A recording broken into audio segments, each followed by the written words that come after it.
WhiskyJason here, whiskey from the viewpoint of an American in Germany today in Berlin, BCB 2019, together with Miika Lipiäinen from Kyrö Distillery.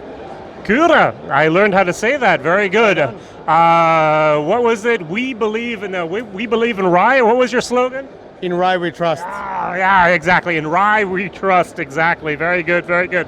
So I've had some of your products already. Very, very interesting. I just had your cream, which was delicious, by the way. Would you mind explaining to me why we see the butts of these men?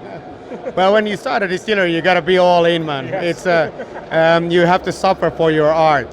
So, in the beginning, when we didn't have a distillery, we figured, like, what could we depict that sort of brings three things together: the team, rye, and naked ambition for the future.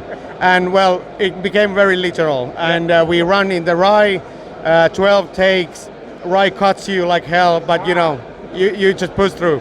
All right, very good. The story goes 5 guys in Finland were sitting in a sauna drinking Rittenhouse rye from America, and they were like, hey, why don't we have our own rye? And then a couple, maybe years, 2 years almost, I think it took, later you had a distillery, right? Yeah, I mean, Finland and rye, they really go together. Yep. It's our national grain. We are a fairly boring food culture. We've actually selected rye bread as our national dish. Okay. But that means we love rye. And so that's why the rye and the whiskey came really together in our heads. And this was May 2012. And by May 2014, we started producing. Right. Very excellent, excellent. Also ein Kyr Rye malt, and that was batch number 8, the small batch. I think I have 4 or 5 at home. Yep. Still, very, very nice stuff. Very, very fragrant. Very, very intense. The rye really comes through there. Why haven't I seen more of this? Well, we wish we had more, but sadly no. Next year is actually going to be the first year where we put out a bit of a bigger batch. And we start going towards that sort of steady supply situation where I'm still thinking, like next year it'll run out. There's only about 20,000 bottles globally, right. But still we're getting up there, and we've just launching a new whiskey line that'll take us up to, well, your viewers will probably know, so like Kilhoman size production. Right. Mm-hmm. So already a very robust craft distillery size. You've expanded. Congratulations. That's great. That's great. You had the money to do that. Sleepless nights. Yeah, lots of sleepless nights. I'm sure. And there was also cooperation. I was just at the stand with Teeling, and they mentioned that they had a collaboration. They gave you 4 barrels. You gave them 4 barrels. What's this? So we, of course, make everything nice out of a rye base. So whether it's whiskey, whether it's your cream liqueur, or whether it's gin. And we decided that with Teeling we'd do a collaboration where Teeling gives us casks, we give them casks, and we age our gin in their whiskey cask, and they age their whiskey in our gin cask. And it became this monster where they did a Finnish cask-aged gin, finished Irish whiskey.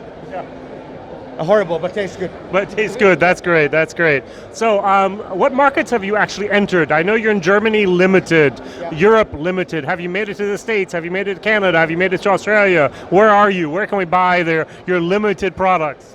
Well, for our gins, they're getting much more out there. So it's a number of countries, I think almost 25 to date. So in the US, let's say you're in Illinois, in Chicago, you're in the Northeast, you can get our gins. You can get them in New York in a limited fashion. But in Europe, we're quite well known, let's say, if we go to the top end of the bar scene. But we're now starting to expand first in Germany and then in a couple of other markets and creating more retail presence and all that. Great. So, WhiskyJason here, what can we expect in the future? Do you have the new line you said? Is it different types of ryes, or what can we expect for the whiskey? It's going to be 100% rye all the way, all the time. But after selecting rye as our base, we can actually go into a lot of different directions.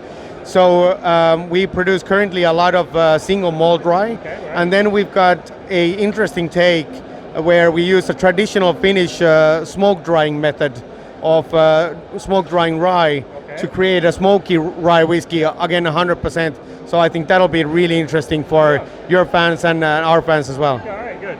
WhiskyJason, yeah, whiskey from the viewpoint of an American in Germany, together with Miika Lipiäinen from Kyrö Distillery. Say that very fast 10 times. I couldn't. Bye-bye. Bye-bye.